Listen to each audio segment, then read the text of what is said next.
Yok,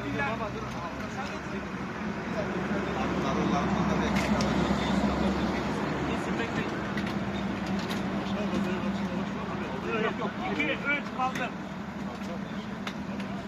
Tamam, sayın. Gene kaldı. Çavuşum başka araç yok. 1, 2, 3.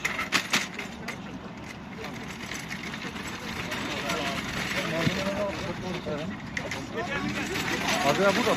Bunlar alın. Ne ara? Hocam bunun içine de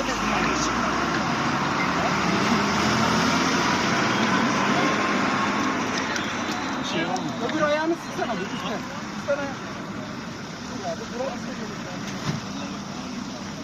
Hissediyor musun? Battal. Ben oraya